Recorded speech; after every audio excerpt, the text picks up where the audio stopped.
Healthy relationships exist when people own their own stuff, right? They own their own property, their own thoughts, feelings, emotions, attitudes, physical needs. They own it. They say it's mine to own. It's not anyone else's to own.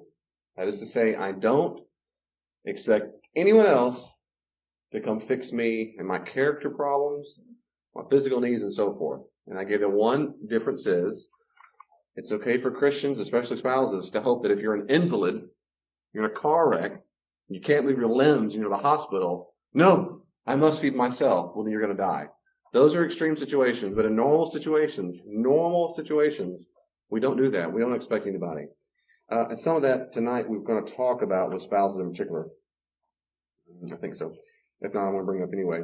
And then, so we don't sit back and wait on other people to come make us better and then fix all of our problems. We also, healthy people don't do this, don't try to fix everyone else's problems. We don't try to rescue them. We are not morally responsible for how they feel, their physical needs and so forth. We're not morally responsible unless they're in a victim state. That's the difference. In a Christian worldview, if they're in a genuine victim state, well, we are morally responsible. So if I pass by my neighbor who is in need, I'm morally responsible to do my best to try to help them. Yep, that's right. But outside of genuine victimhood, and most people aren't genuine victims here in our Western American world, we just think we are responsible. And so when we feel extra responsible or just any responsible for their property, our anxiety skyrockets, our frustration does, our depression, addiction, on and on happens because we have bad boundaries. Our fence isn't appropriate. We need to have a good, healthy, selfish interest in our own good. That's called loving ourselves. We need to. While we have no problem saying I need to love my neighbor, I even need to love my enemy, Jesus says. People freak out when they have to say, I love myself. But Jesus says, love your neighbor as you love yourself. That's exactly what he said. Just get a quick review. So that's what healthy people do. Healthy people they love themselves. They care about their good. Of course, and they care about other people's good. They care about other people. They love other people. But they don't overextend their emotional, psychological needs to make sure everyone else feels better in their world. They don't. So you got a relative who's addicted to whatever. Yeah, that's sad. It's unfortunate. We need to pray for them. We can support them, but that's their problem. You've got a spouse who's addicted to work, overworks all the time. You can feel your emotions. You can feel sad. You can support, encourage, but that's their problem. You've got a chronically late friend who late to everything, and because of that has lost his job or whatever. That's his problem. You have a friend who overeats too much. You're sad. You feel sad for the person. You feel empathy. You be a support for the person, but that's their problem. It is their problem. It's not your problem. It's their problem. It's their property. It's their horse. If you remember the analogy, it's their property. If they come to you and say, can you help me? You can choose to say, yes, I'll help you. But how can I help you in a way that we never get confused? That's your property. This is my property. My friend, my old neighbor in Sugar Land said, can I ask for your help to clean my horse? Yes. But are you real clear it's still your horse? And if I say yes, I do it on my schedule when it's convenient for me. It's still not my horse. Agreed? Yes. Then I'll clean your horse. Otherwise, I won't blend this line if it's too hard for you to understand those differences. We're surrounded by people who don't understand those differences. They think if you come to help them, now you're morally responsible for all their mess and all their dysfunction and all their character problems, and we are not. And it's not their fault that we feel guilty. It's our fault because we have bad boundaries ourselves.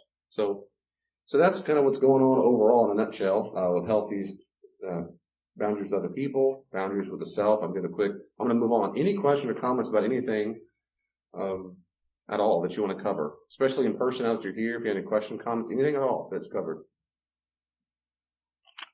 Anything.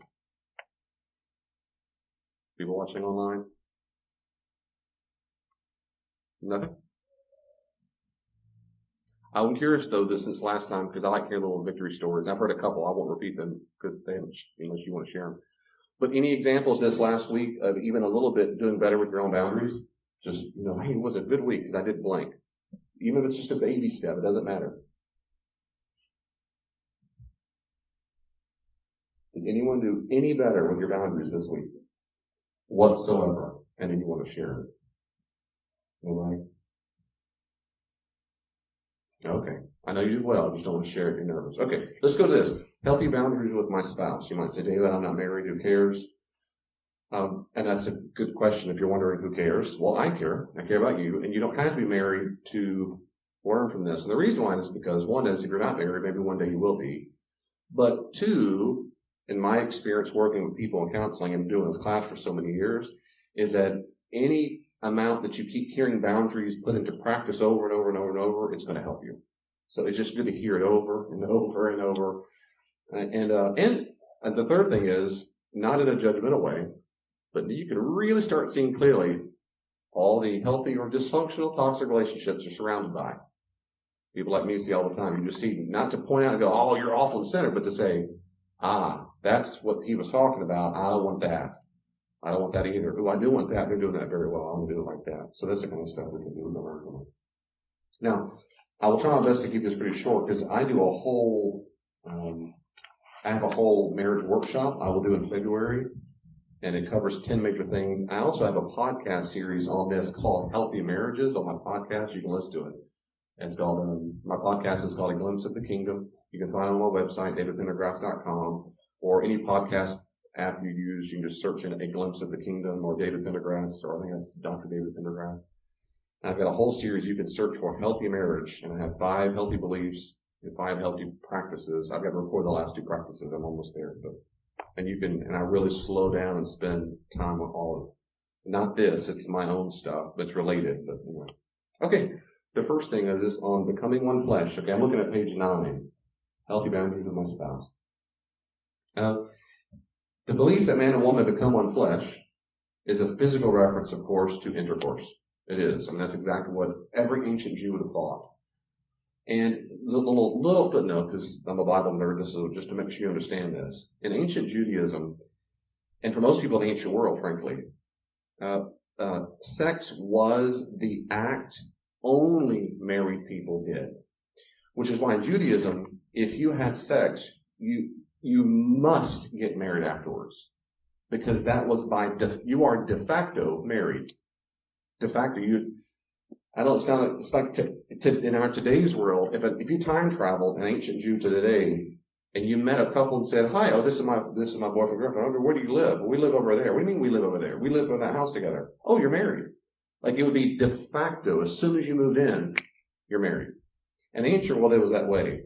In fact, that's why in the Old Testament it sounds so crazy to us. If they do some stuff, intercourse, and adopted whatever, and she doesn't cry for help or whatever, someone could be stoned. The assumption is because if she cried out for help, she was raped. If she didn't, then there's something else going on. So she's got to be married right away, or something else has to happen because it's de facto. And that's why this physical reference. So every scholar agrees with that. That's why in Mark 10:8, of course, is also in Matthew, 1 Corinthians 6:16, Ephesians 5:31. They all quote Genesis 2:24, which is when a man leaves a woman and they become one flesh. That is physical act. So that's the standard thing in ancient Judaism and Christianity. It's also a metaphorical reference to which these spouses will bond. Because of the nature of this spousal bonding and confusion concerning what it means to become one, it's exceedingly common to suffer from boundary problems. Because does that make sense? It's common for people to think, but we're just so in love. And so sometimes there's just no boundaries. There's no fence because we're just so in love. And that can create a lot of problems. In my counseling experience, I counsel a lot of individuals, a lot of couples. This is a very, very, there's a lot of themes, and this is a very common boundary problems in relationship. Someone's really, really mad at the spouse because, well, he's not doing X, Y, Z, and it was never his job in the first place. That was your job. You have a boundary. Or she never blank, blank, blank. Well, that wasn't her fault. You should have done that. Well, she didn't ever clean up after me, or whatever. So no. Ooh, these are bad boundary problems of expectation. So Jesus in the early church never suggested humans had to be married in order to be a whole person, ever, ever, ever. So it's not that a person has to be married or they're not really a person or really not a Christian, but instead, the people need to be 2 mature, independent, healthy persons. The way I like to put it when I do my marriage workshop is it's 100% plus 100%. That's the goal.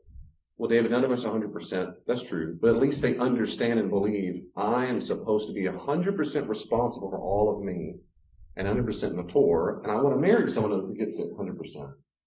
At no point are they immature or dependent or unhealthy. They're not supposed to be. I mean, in healthy marriage. Completing means that one spouse is attempting to make up for another person's immaturity. Make up for someone else's immaturity.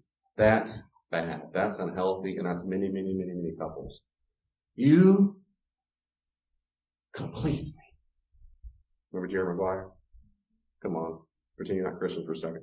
Hello, Sue. So my point is, you complete me. That's very unhealthy, and that's not Christian. If any person ever completes you, or you think you need a spouse to complete you, you're unhealthy. Something's not functioning correctly. And that's just a sign for you. Doesn't mean your marriage is over. You should get divorced. That's a sign you have a boundary problem yourself. Complement is that one spouse's particular talents and preferences are used alongside someone else.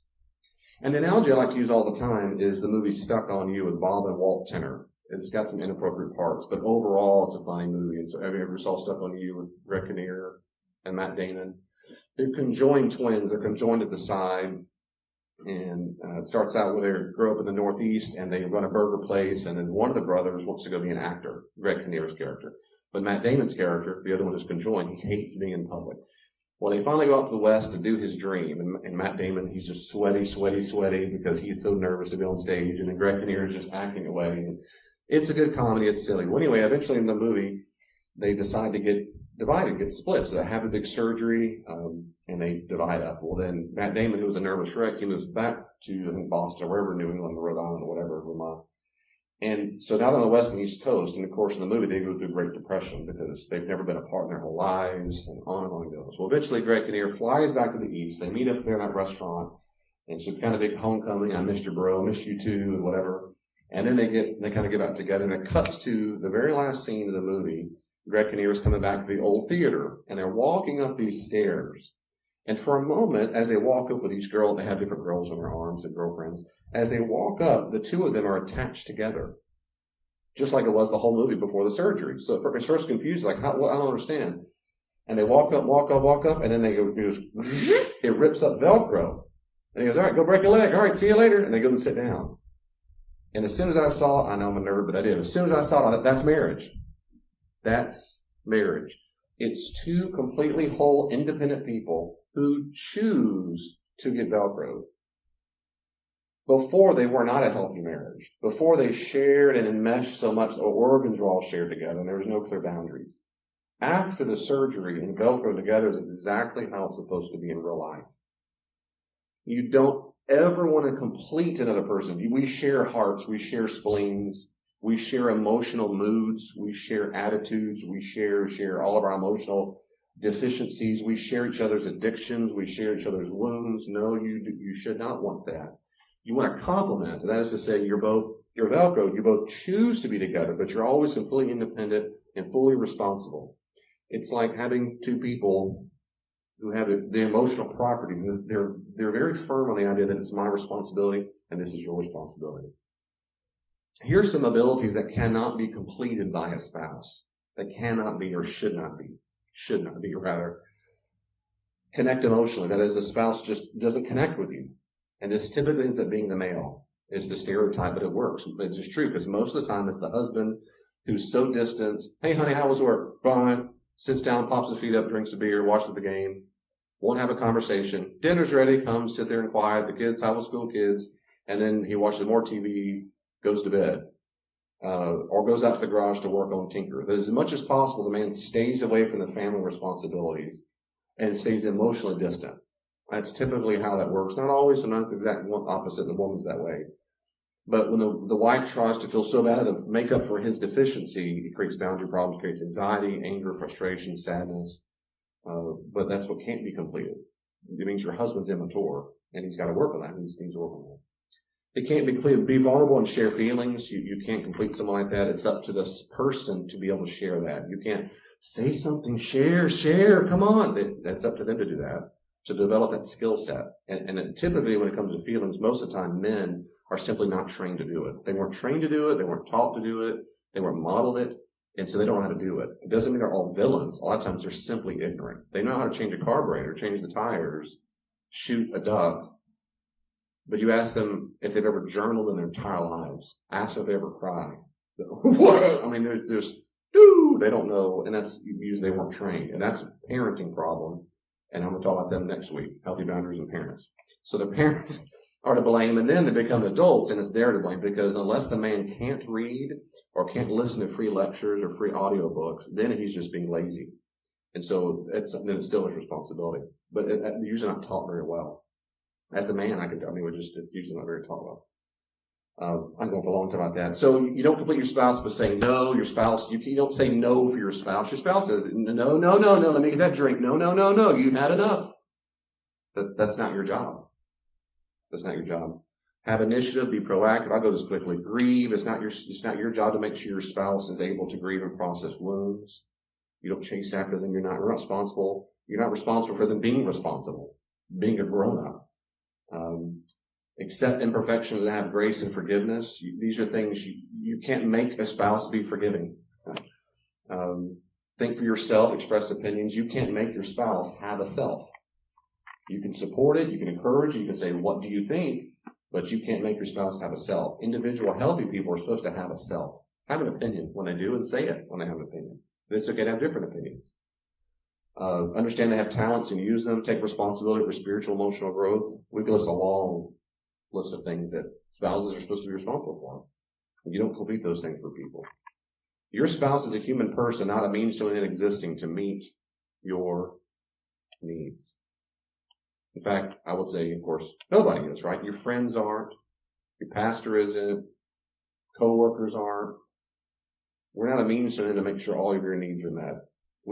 That's not how it works. Each person has their own needs, and they're supposed to have selves.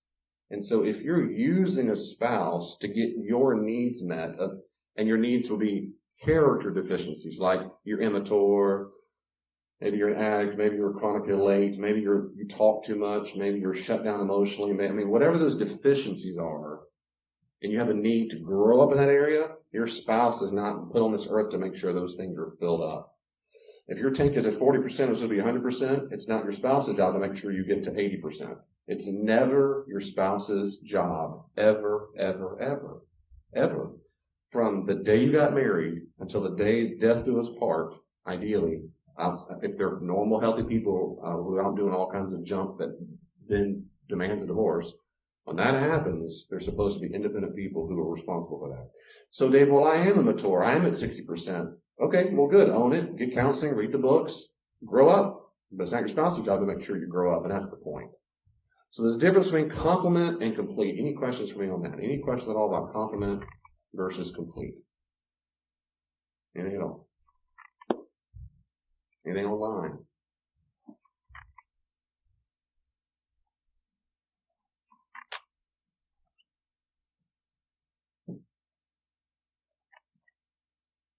If you are married, I hope you're wondering and asking yourself, do I expect my spouse to complete me? Do I expect my spouse to help me grow up and own what I'm responsible for? That's the question. What most spouses do is, especially in this section, is in this time period of the study, is and in a marriage workshop, which is why the first thing I say, the very, very intro is, your default setting would be to figure out all the ways your spouse are failing you. All the ways your spouse is doing it wrong. It takes courage not to do that. It takes courage to say, how am I contributing to the problem? That's all you can control. And the fact that we want to focus so much on what our spouse is doing wrong demonstrates our boundary problems. What we need to do is ask the question is, am I part of the problem? If there are times I expect my spouse, am I chronically late? Do I need my spouse to wake me up in the morning? Do I need my spouse to make me food? Do I need my spouse? All these things. And if you do, you're at the problem. And I want to talk more about, I'll come about that in a little bit. Okay. So if there are any questions, I'll move ahead. Questions or comments? Whatever. Okie dokie. Feelings. Sorry if I just realized all the question lovers. If I say beat the dead horse, is that just does that hurt your feelings so much? That expression? I never thought about that when I say, In the South, we say not to beat a dead horse. I thought, what about horse lovers? Don't beat it. To beat a dead cat, everyone hates cats. Okay, to beat a dead cat, I'm kidding. I don't hate cats. I spoiled one of my cats. My cats are spoiled rotten. Just to be clear, the reason why I just covered that thing for the last 10, 15 minutes is because just to be real clear, healthy boundaries with others, healthy boundaries with self, as the last 2 weeks, those don't change once you get married. That's the whole point of this opening section. It's not, I get it with friends and colleagues, I get it with myself, but come on, David, I'm married. We're one flesh, right? What I'm saying and what every specialist will tell you is, no, we disagree with you. It doesn't go others get it, self, others, marriage. No, it's still healthy bound. Nothing has changed. Well, David, why get married? And I'll keep saying this, because you love the person and you want to get Velcroed. You want to share and compliment. You want to help each other be better and support each other. But at no point do you start feeling more responsible for their inefficiencies, their character deficiencies. So nothing has changed just because you go to the wedding ceremony. And when I do premarital, I've done a lot of premarital counseling. That's my very first thing is you got to understand. Well, my very first thing is you get married to a person, not a feeling. And many divorces occur because people got married to a feeling. When the feelings go, I mean, it just happens. It happens. You just fall out of love. I mean, look, we grew apart. We just, it happened. That's one of the stupidest, immature, unchristian things you can possibly say. You don't make a covenant with God Almighty to have a feeling toward a person. It's just ridiculous. But so many people make that mistake. And the second thing people do is, the second thing I always say is, it's 100% plus 100%. At no point do you get married. I've met too many people, unfortunately. They say, well, I go, when did this happen? This breakdown, this addiction, this whatever. Did this start like last month? No. Last year? No. How long is it going back? Did it happen when you were dating? Yeah. So you married? No. Like, yeah. So was it okay back then? No. Were you hoping it was going to get better when you got married? Yes. See, it's that kind of assumption in premarital counseling. I'm trying to disabuse them of very quickly. Say, no. And I do try to disabuse people when they are married for 20 and 30 years to say, I'm still waiting for it to get better. I thought I could make him better. I thought I could make her grow up. And because of that, you might not last that long in marriage because that's a boundary problem. So others and self and spouse, those are all the same things. It's just that when we have a spouse, there's some special relationships here and sometimes some special dynamics come to play, doesn't it? So that makes sense? I'm going to move on. I just want to make sure that's why this opening section. Nothing's changed. Feelings. Okay, Roman number 3, feelings. As adults, it is our duty to take responsibility for how we feel, to communicate, feel, and integrate our own feelings. So I want to unpack that. We are not taking responsibility for our feelings we're not taking responsibility when we expect our spouse to read our minds or read our body language, expect our spouse to meet our emotional needs. So it is our duty to take responsibility to communicate, feel, and integrate. Integrate our feelings. I love another word counselors often uses. They metabolize our feelings. That just like with food, right? I consume the food, my body immediately, once it passes my tongue, gets down, the acid or whatever, it starts breaking down what it needs. These nutrients go here, the vitamins go here, and all the waste is going to come out. The body and its brilliance and God's brilliance just fixes it all out, and boom, whatever it needs, it sucks out of that food and a water, the liquid, whatever it is. Feelings are like that too, but when we go through experiences, we metabolize the experience. Healthy people do. Healthy people do. They reflect on the experience, they process it, whether it's terribly depressing and sad, whether it's really happy. They process it, they metabolize it, it becomes part of my psychology, and then it sticks in me. Now it's part of my, like nutrients, it comes in my emotional state, or even my soul. That's good. Healthy people say, that's my responsibility. It's not my spouse's responsibility to make sure I metabolize, process my feelings, communicate well. So if you're not good at communicating, get better. Get better. If you're not good at being able to touch into your feelings, and most people are not, it's true. Even females, I've noticed in my counseling experience, which is anecdotal, but I've counseled a good many people in almost 15 years. A lot of females also aren't good. People, it's like, I don't know if they should say they lost the art, because I'm not sure if we ever had it. I haven't done research on that. But in my experience, most people, even my wife, I can point her, my wife is a strong, what's called a feeler type in Myers-Briggs, which means she's about a 9 or 10 on the scale, which means she processes information information, data that she collects from the world, and she connects it through personal experience. So she can remember what someone's dress looked like and the movie we went to and the kind of popcorn we ate, 12 years ago because it's associated with an event and an experience. I can't remember that. I don't care. And so I'm a thinker type. I'm the opposite. So thinker types process information on the abstract. It's usually disassociated with a personal experience. About 80% of men are thinker types. About 80% of women are feeler types. So it's not about intelligence. It's nothing. You have super smart feeler types and super smart thinker types. It has nothing to do with feeling and thinking. It's about how they process information. Where I'm going with this is, even though that's Elaine's great strength, is processing information through personal data and having associated feeling with, yeah, that was a fun night. I don't do that as much unless it was really, really stands out some other way. But in my experience is most people I counsel, they simply are not very good at articulating how they feel. Men are typically horrible at this. And it takes me a long time in some counseling sessions when I say, so how does that make you feel? Their response is not, if I had money and I'm not a bettor, I would bet on it.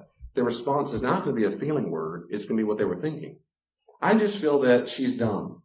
No, feel that she's dumb doesn't make any feeling chart in the known universe. Well, I feel like he's lazy. Nope. Feel like he's lazy has never made a psychology chart of feelings. Feels like there is no such feeling called he's lazy. Well, in other words, you're thinking that. How do you feel? So what I end up doing with a grown adult, adults, people who are 50, 60, 70 years old, I have to train them and go, did you feel happy when he left you? Well, no. Okay. Like I'm trying to prime the pumps.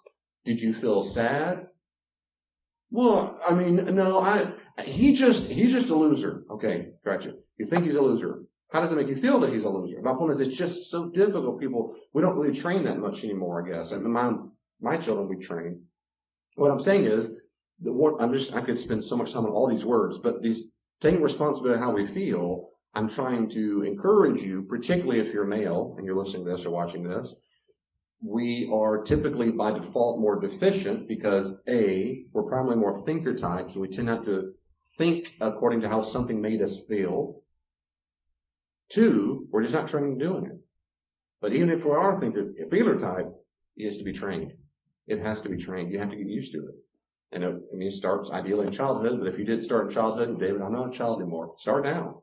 If you don't know what I'm talking about, look up Google the word, what are words for feelings? Look at the variations, all from English and German influence and Latin influence and French influence. We have tons of words. Are you frustrated, angry, ticked, heated, annoyed? There's all kinds of variation. Get used to using those words. I'm sad, I'm morose, I'm depressed. Am I excited? Am I manic? Am I elated? Am I joyful? Am I jubilant? What words? Feeling words. And I remember when I was younger in high school, I didn't know. I guess I'm happy. But the one word most men know, and they're very socially acceptable to express. And what is that? Anger. That's the go-to number one golden thing every man feels responsible. They do feel responsible for that. They feel freedom to share it at all times. Because it's the one thing in our society that society just means a bunch of people. So that's what people expect from a man is anger. They don't expect any other feelings. And that is not a sign of maturity. It's a sign of immaturity. It's a sign of unhealthy. And society also doesn't like anger from women. They don't like anger from women. They associate that with a masculine feeling. And anger in a woman means she's just a female dog. Or she's domineering. Which is dumb. It's just dumb. She can be sad, but men can't be sad. That's dumb. Well, that's a weakness. Not in a woman. That's good for just the women. But men, in our goal, that's just dumb. So we got to take responsibility for it. You say, if I don't know where to start, David, yes, you do. Do a Google search, talk to me, meet a counselor, buy a book, 50 books. There's all kinds of ways to get better at it. But our spouse is not responsible for that. Reading our minds, meeting all my needs. Letter B, like any other relationship, it is crucial not to feel or take responsibility for or seek to control your spouse's feelings. We're not a rescuer. We should not be a rescuer. We seek to take responsibility for their feelings when we do things to control the way they feel. And if I were you, I really want you to memorize that, underline that. Whenever people are trying to rescue other people from negative feelings, this is particularly problematic with females, because females really tend, because they're strong, you tend to be feeler types. Strong feeler types have a really hard time. They have a very low threshold for disagreement and what we might call in psychology negative emotions. Anger, hatred, rage, sadness. Those feelings around them, their radar, their sensor are so peaked out, their anxiety skyrockets, and they don't do a good job of processing that. And then what they do, and try to make you feel better, it's not just because they want you to feel better. There might be some of that mixed in there. What they're really trying to do is diminish the anxiety they feel because you're upsetting them. And that's the truth. And as psychology would say, is you're trying to control how that anxious person feels so that you don't feel anxious. So there's two problems going on with the fixer. One is it's not your job to fix them. First off, you have a boundary problem. Two is you're unhealthy and you're immature. You need to process anxiety. You need to understand that when someone else is angry, someone else is anxious, someone else is worried, someone else is sad, they're sad. They're anxious. You don't have to be. David, that's not so simple. I agree. We have things called mirror neurons in our brain that will pick up and send signals just because it automatically mirrors your disposition. Which is why, if you ever notice, if someone's doing public speaking, they go, and they start acting nervous, don't you get kind of nervous too? Don't your heart start racing, you get anxious? Because that's our bodies instantaneously pick up on that. But if someone goes, good morning, how are y'all doing? And it's in calm you. So when someone's really sad and anxious, your mirror neurons are going to fire and you start feeling some of that. Granted. But healthy people realize that's what's going on and go, but I don't have to stay anxious. I take a deep breath, go, okay, well, they sure are worked up, right? They're worked up. I don't want to control how they feel because I have good boundaries. Because I'm pretending to be you now, pretending to be my audience. I don't want to control how they feel because one, it's not my job. I have healthy boundaries. Two, I can process my own feelings. If I start feeling nervous that they're nervous, I'll get over it. I'm not trying to get them to shut down and be quiet. If they're crying, I can get over that. I can see people be sad. You know what? They'll get over it. Man, I will too. So if we reduce, get rid of, diminish what they're feeling, we want to rescue them. It's okay. Don't cry. You're trying to control them. I just want them to feel better. No, that's not just what you want. You might want that. That's not just what you want. What you ultimately want is for your feelings to feel better because you feel your rescuer. When you suppress their expression of feelings, shut up, be quiet, I don't want to hear it. That's really, really common with immature people. Oh my goodness. Be quiet. That's what little children do, right? When children, they start fussing at each other, they don't want to hear it come out of your mouth. And especially if you're in an emotionally abusive relationship and a spousal, this is going to come out of their mouth all the time. This is one of the key signs you're in a toxic relationship. If someone's trying to shut down how you feel, you are in a toxic relationship. Dramatic pause on purpose. I'm telling you, this is one of the signs. If you are in a marriage where a person tries to suppress you, keep your mouth shut. Just because now listen, they're sharing how you feel. If in reality what it is, you think you're sharing how you feel, but you really aren't. I feel you're an idiot, husband. You're not sharing how you feel. You're just attacking. But if you're sharing how you feel, I'm sad that I have to clean up your puke for the last 30 years because you won't go get therapy and go to AA. And I'm not going to do it anymore. I feel sad about that. Be quiet. If you're sharing how you feel, that's healthy and good. If someone's trying to control it, they're unhealthy. Discount their feelings. Oh, get over it. You always say that. It's no big deal. What about the way I feel? You think you've had a bad day? Shh. You don't know bad days. Quit your whining. At least you have a job. Any of those things ever come out of your mouth, just understand you're trying to control the other person, and that's because you can't handle their negative emotions. And if someone says it to you, that's what's happening to them. They're very unhealthy. Punishing them because they have feelings, denying quality time with your spouse, making fun of them, calling them names. You're not a real man. You're not a real woman. Get over it. Okay, I hear you feel. Oh, feeling. It's all we talk about. All this stuff, you're punishing them because they have feelings and they're trying to express their feelings. These are things we try to do when we are unhealthy and we're trying to control someone else's feelings. We suppress, discount, punish. Those are very, very unhealthy things. We want to be in a marriage where we feel completely safe to share whatever it is we feel. The key is to share how you feel. The second you say the word you in it, you're probably not using a feeling word. I feel you make me crazy because you're a moron. It's not a feeling. I feel sad. I feel upset. I feel angry. I feel disappointed. I feel confused. I feel frustrated. I feel annoyed. I feel jubilant. If you share how you feel, healthy marriages want a safe, we want to do that. We want to be the person who owns that. Say, I want to be a safe place for you to share how you feel toward me.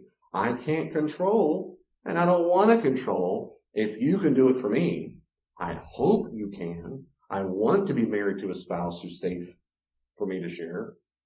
But all I control is me, and I want to do that. So a real good question here is to ask your spouse, ask them, this is good stuff. This is a good date night material. Spouse, do I ever do anything that helps or supports a feeling in you of distrust toward me when you share how you feel? Do I ever seem to discount your feelings, tell you to be quiet, seem to punish you? Do I seem to come to your rescue and your aid? Do I do anything to discount that? And then be quiet and listen. Oh, Lord, that is healthy. That's so healthy, healthy, healthy, healthy, healthy. You don't even have to talk about your spouse. You're not setting them up for softball. Well, good, because next, you're a loser. I feel like you're a loser. And okay, now we're back to that. No, we want to make sure we're owning our own stuff. Do I do anything that seems like when you start sharing your feelings, you don't feel safe with me? And if they say anything, you look them in the eyeballs, I'm so very sorry I have done that. I'm so very sorry. I don't want to be that kind of spouse. I want to be the kind of spouse where you always feel safe to share how you feel. Because feelings are good and they're healthy and they're safe. And I've said this analogy before, I think, but I'll say it over and over in case those missed the studies or whatever. Feelings are very much like the temperature on a thermostat. It's just the temperature. It's an indication of what it thinks the appropriate temperature is around it. It might be broken. Fine. But we'll assume it's right and we're going to pay attention to it. And I don't get mad at it because it says 67. How dare it? What? It's 67. Well, the one right beside it says 83. Someone's broken. Fine. But I want to pay attention to it. I want to pay attention to it. And that's the same thing with the spouse and our own feelings. I'm feeling something. Maybe I'm really scared because I'm afraid there's a bear in the room. Oh, there's no bear. You're having this is an illusion. I mean, okay, I need to go to counseling. But I need to pay attention to that anxiety and send things to your spouse. You want to feel that safety. Okay, feelings. The other thing is desires. As adults, it's our duty to admit, own, and communicate our desires, knowing full well that our spouse does not exist to fulfill our desires. Marriage is about negotiating the desires of each person in ways that are best for the couple. Like with feelings, unhealthy people can suppress, discount, and punish a spouse's desires. Most of the arguing, in my experience being married, and my experience counseling people, comes from desires not being met. And they just simply, so many times I've just had to be, which is great, just a simple arbitrator saying, okay, let's negotiate. Where can the dirty socks go besides there? Where can is there anything else you can do? I mean, I desire socks not to be there. That's not an emotional need. It's a big fat mess. I mean, that's a real thing for some people. Some people have a high tolerance for disorder. Some have a very low tolerance for disorder. To say that in a nice way. And so I've had couples before. I'll say, okay, can you make sure on his side of half of the bed to the wall, you never have anything on the ground? And she goes, yes. And he agreed to that. At least, like minimum, because she was a lot more messier than he was. So at minimum, well, that's a desire of his. He can make it without it. I can make it. We both like order. Depending on what room it is, whatever, both that's, praise God. There are things that I can give a ton of examples of desires. Here's some simple examples, but sometimes arguments, but people can suppress it. That's dumb. Right? Don't leave all that judgment nonsense language out. First off, you're Christian, that's just mean. But no one should be doing it anyway. I don't like doing a lot of details for a long, long time. And for example, if I'm folding clothes, I don't like to fold little bitty socks and underwear and t-shirts. To me, that is exhausting. I don't mind as much folding towels and sheets. They're big things. I can fold them quickly and put them up. I'm just saying I don't prefer it. Well, whenever I do laundry, Elaine, if I do it, Elaine does most of the laundry. She's right on top of it all the time. She's amazing. I don't mind that. So we've talked about that. I'll say, hey, I don't mind this. Dishes. She does most of the cooking. I don't mind cooking, but she's a great cook. She does most of the cooking. So I support her. I clean up around her. I do always all the dishes. Well, I don't mind doing the dishes that much. I'd rather do that than I would cook for 30 minutes. That's a desire.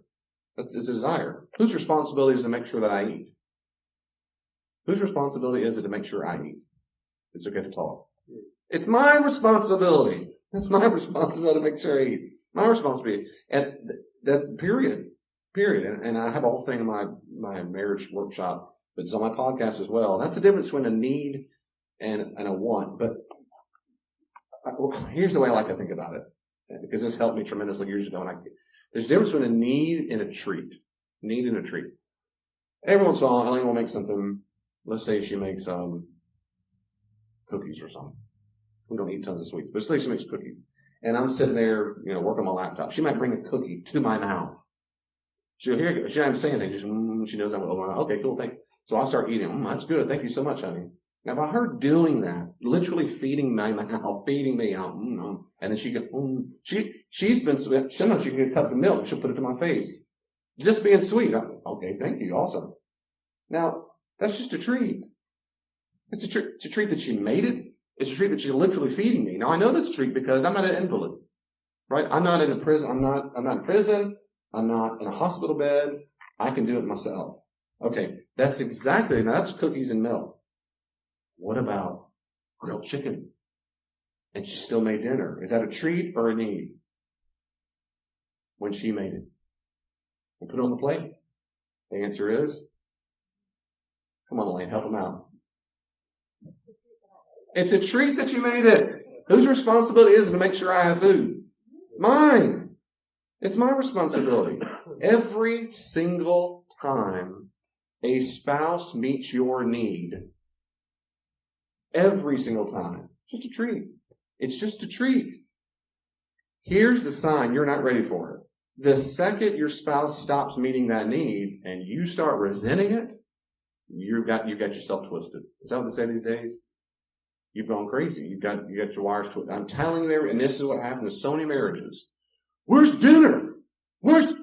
I've been waiting 6:23. Where's dinner? That nonsense is so profoundly unhealthy. It's so unhealthy. No, David.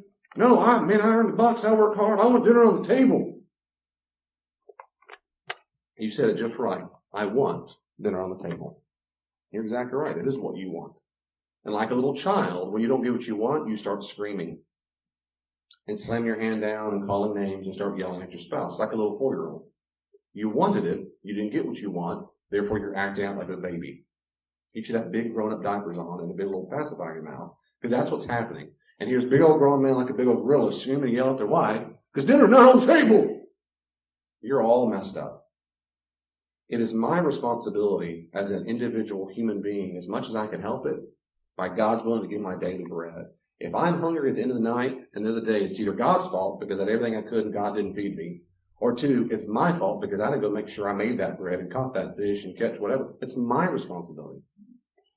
My children, when they're real little, cannot feed themselves, in that sense they're like invalids, then it's the parents' responsibility to feed them. But as quickly as possible, by like age 3 months, they're going to feed themselves as quickly as possible. Jennifer, as soon as they can walk, there's a Pop-Tart, son. We go big or go home.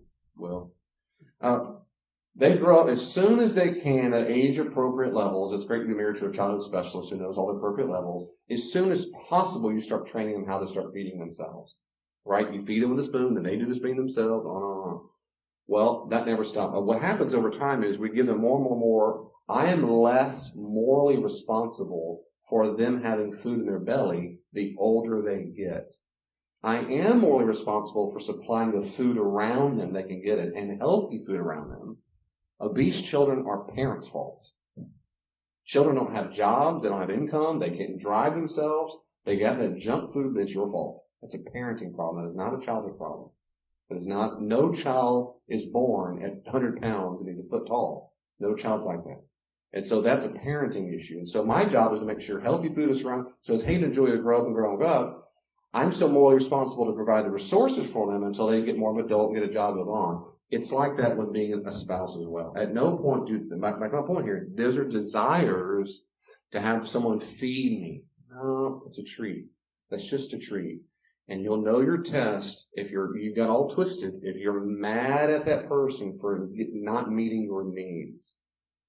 I'm not mad at Elaine if she didn't cook dinner. I'm not mad at Elaine if she didn't do my laundry. I'm not mad at Elaine if she didn't wash my truck. I'm not mad at Elaine if she didn't wake me up. I'm not mad at Elaine if she didn't prepare my sermon. I know the long list. I go on forever. And the reason is because it's not a responsibility. None of those things are responsibility. It's my responsibility. Those are my needs. Whenever she does write my sermons, which is every Sunday, it's a treat. And I appreciate that, and I pay her well for it. Sermons.com. So you see the difference between needs and treats. And in criminal counseling, I do this all the time. And I'm telling you, it'll help you so much as a spouse. It seems to me, maybe it won't you, but in my experience, it's helped a lot.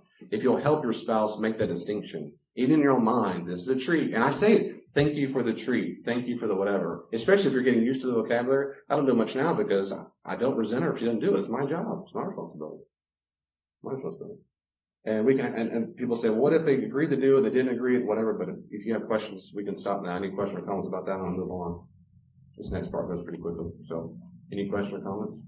Anything online? Well, I was just going to clarify that also with negotiation, right? You don't need to like say, when they're talking about like who's going to make money, who's going to do whatever. Right? That's right. So you said it's about negotiating. That's back to that paragraph. That's right. Marriage is about negotiating the desires. Negotiating. That's exactly right. Mm-hmm. Well, like tonight, you said, I'm hungry. I need to eat. I'm like, well, you want to find something to eat? I'm not cooking tonight. But in general, you would know that I probably cook something because that's kind of how it works. That's right. That's right. So we negotiate the desires. Yes. But what I'm going farther than that, they might say in the books, I don't know.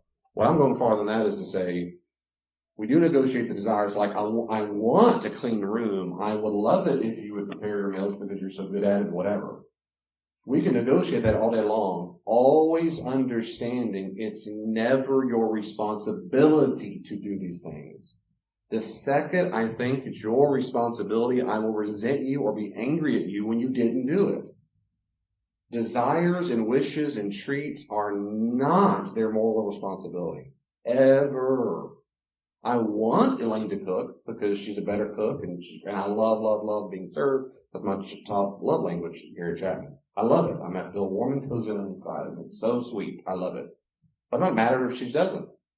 Would I be disappointed because she's a good cook? Yeah, I'd be disappointed. Sure. But I'll get over it. I wouldn't be mad. Disappointed is not anger. It'd be, oh man, Stephanie Gotke is phenomenal. Boy, she can cook up. Oh my goodness.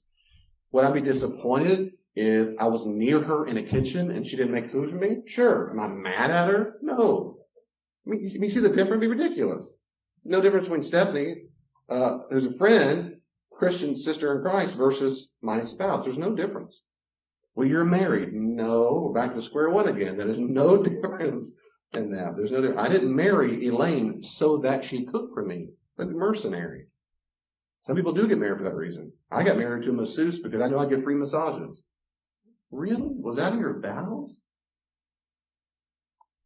They tricked me. No. Okay. That's right. So we negotiate if we can.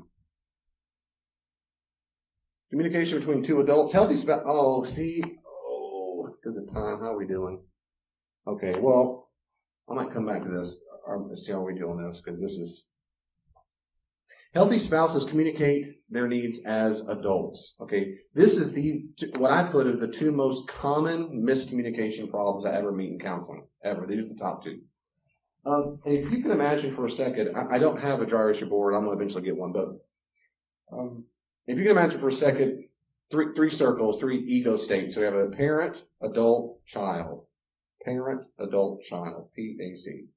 And the parent is split in half. There's nurturing parent and critical parent. The parent is the one it's an ego state, a conscious state that's always in the parent state. We're living literally, metaphorically, as it were. It's literally from an ego state, but it's a metaphor of looking down. The nurturing parent looks down at the child to nurture and care for and rescue. The critical parent looks down to condemn, judge, fix, control. And the parent ego state is full of messages we learned as a kid from actual parents. Every time a parent says, clean your room, that's critical parent. Every time a verb, most of the time a verb is in the imperatival mood. Do this, don't do that, whatever, critical parent. The nurturing parent is the one that's, of course, the soft or sweet. Baby, I'm so sorry. Oh, let me kiss it. It'll be okay. You don't need him anyway. He's a loser and it's okay. Let's eat some chocolate. Let's go to the movies. Let's go shoot something, whatever. That's the nurturing parent. The adult state is the ego state, the psyche state, you might say, of where you're just getting in data, information, and then you're making a decision based on present data. So I'm cold outside. I need a coat. I will put on a coat. I'm hot outside. I will wear shorts. I'm going to the gym. I will take my headphones. I'm hungry. It's time to get food. That's all the adult ego state. If you stay there all the time, it used to be called Spock, but that's old Star Trek. Mine would say Data. That's my favorite. I'm a nerd, next generation.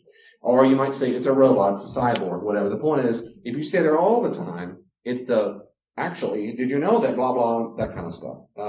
So thinker types tend to like to stick around the adult ego state because they like nerd talk. They love talking about that. The bottom one is the child state. The child state's also divided in two. So a parent, a nurturing parent, critical parent.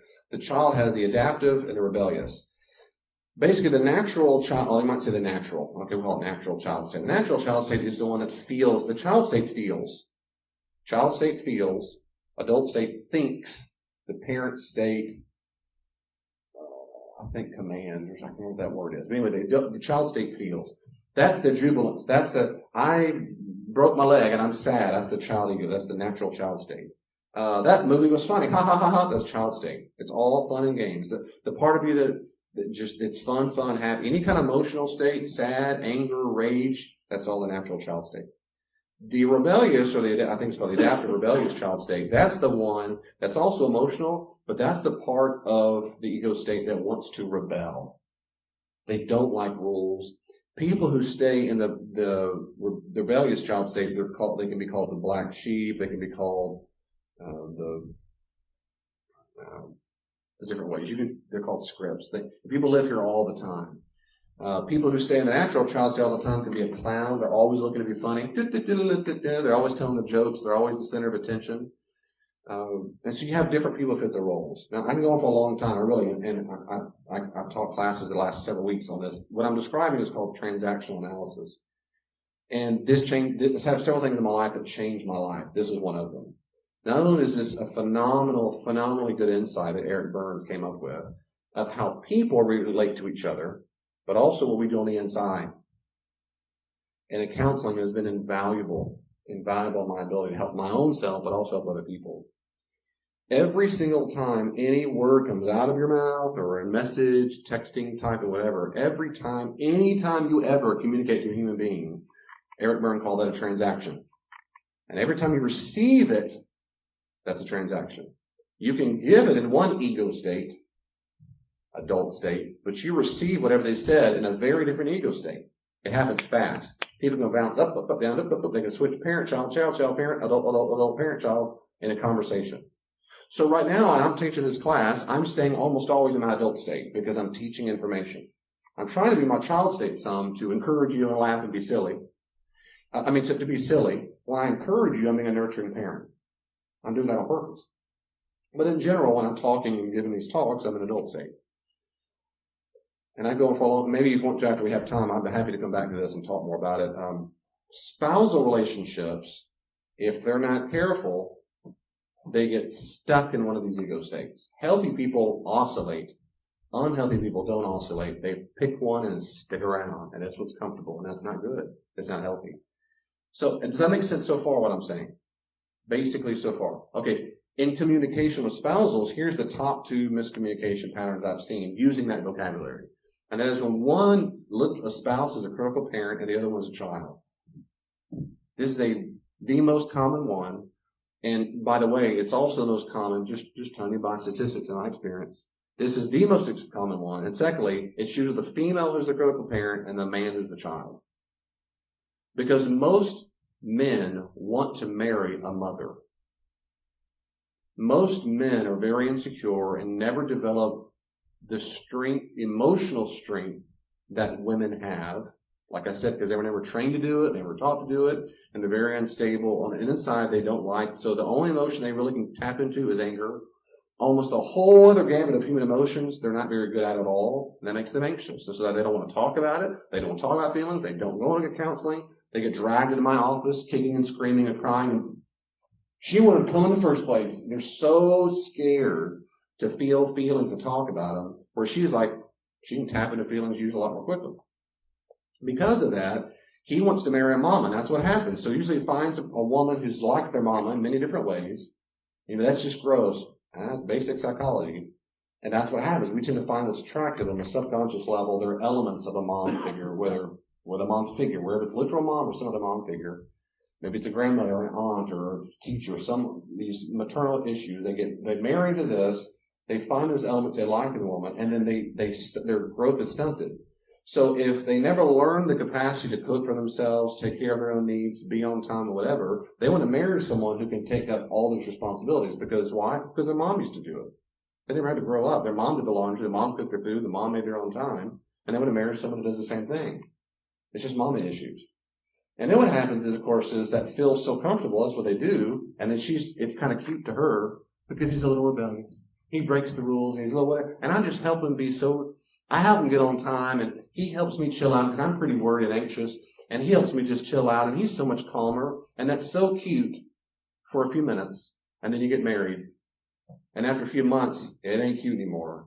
Now he's a big baby. He can't come his junk everywhere. He's got dirty underwear everywhere. He won't do this. He won't pick up his hand at all, and he's mad at you. He's like, you knew when you married me, woman? And so these dynamics, which is why, and usually by then I'm not talking to him. So what ends up happening is she ends up being the person she just hates. But she doesn't stop doing it, which is she criticizes, she judges, she tries to control him. Why aren't you playing with the kids? Why aren't you doing so-and-so? Why aren't you blah, blah? Why don't you talk anymore? You don't want to talk to so-and-so. Why don't you go to church with me? And she just rides him. And in the child state, he rebels. So he gets those tantrums by yelling, screaming, cussing, throwing things, slamming doors, spinning out in his big pickup truck or big muscle car. Or he turns passive aggressive. He turns sarcastic, manipulative. You know you shouldn't feed this kid this candy. Don't do it. I know. And walks out and gives the kids candy. That's the child ego state. This is the most common, unhealthy, dysfunctional pattern I see. And I see it often. And you can hear it very quickly. You can hear it. I hear it at church. I hear it at Walmart. I hear it all the time. I hear it at the airport. You listen to how anybody talk, and I do because this is more my field. And so it's, last week Carl said, do you ever turn this off ever, like in your mind? And I said, he goes, no, right? I said, no. I said, once you've taught it, it becomes who you are. You don't turn it off. And I gave the analogy of a guy who was at a trunk or treat. The guy who works the engines down the road, I won't say his name anyway. He was down the street. The guy who works the shop down there by Menards, and that car went woo, big old, and he goes, he heard it immediately. Goes, he's got a problem with blah blah blah chain or whatever it was. The point is, and that's his world. He hears all the time. Well, when you get this stuff really imbibes you, you just hear it, and immediately you know what the problem is. And you hear a spouse going, "Come on, what do you?" That stuff. Of course, because of my background, because of this, I thought, if my wife talked to me, I'd have to go take a breather. I'd calm down. I'd get over it. But we would have a come to Jesus talk if my wife ever came close ever to talk to me the way you just talked to him. And these people married for 20, 30, 40, 50 years. And it is sad. Well, it works. The reason why it works is because they both know their roles. My role is to be the critical parent, and your role is to be the child. And as long as you know your roles, you can keep that sick, unhealthy, twisted dance going. And they do till death do part. That's why I always tell couples in premarital counseling, and the marriage workshop too, our goal can't be to stay married for life. That's okay. Our goal is to be a healthy marriage for the rest of our life. I know plenty of toxic, horrible, unhealthy marriages that lasted for 70 years. Who cares? Ugh. Baby, you're not God. I'm not God. I'm just saying, ugh, I'm not a robot. I couldn't stand it. I mean, it is toxic. The second most common thing is being a passive aggressive.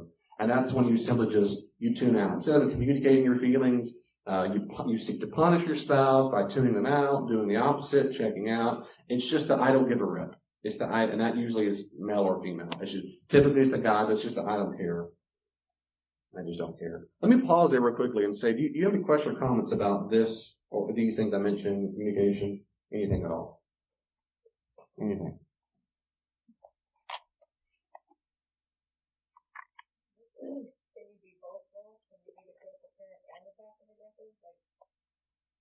Oh, very good. Can you be both roles? Can you be the critical parent and the passive aggressive?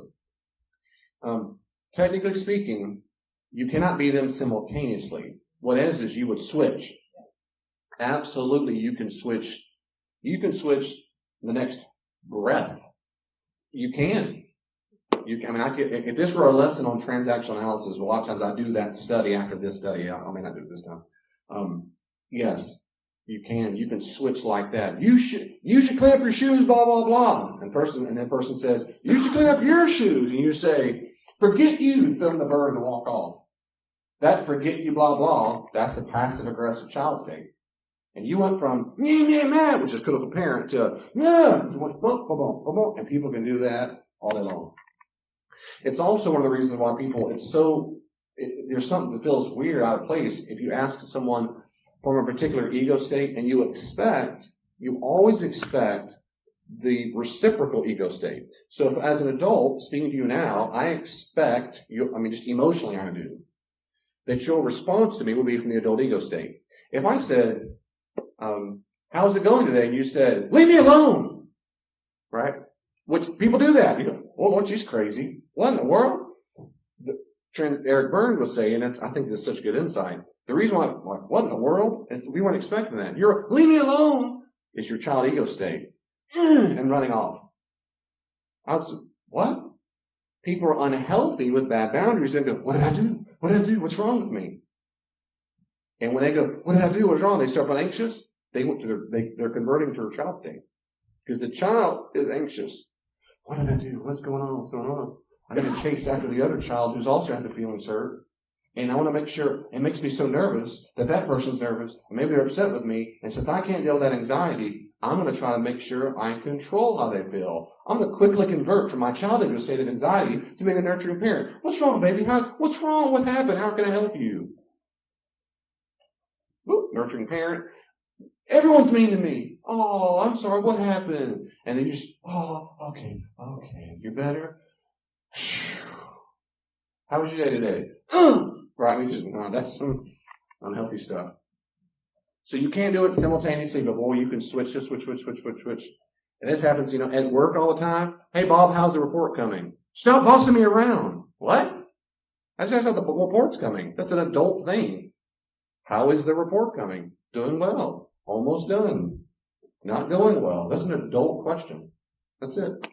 But if you're in that child ego state and you're nervous, you're anxious, or worried about that report, anything you hear, remember if you're in a child ego state, the natural ego state you want to hear from is the parent.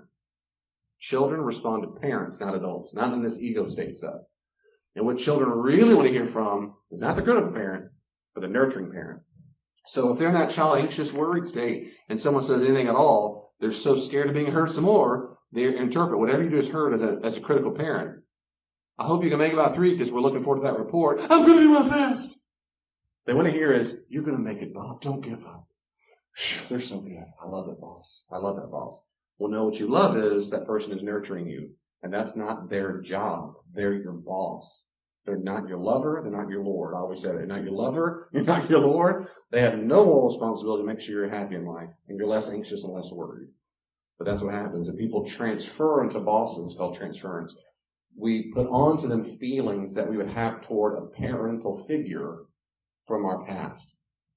And almost everybody does it to a boss. It's a universal experience, and almost everyone does it to their pastor. Almost everybody transfers to bosses and pastors whatever their parents' issue was. So they have a real positive experience with the parents or previous authority figure like a pastor, they will transfer on to me.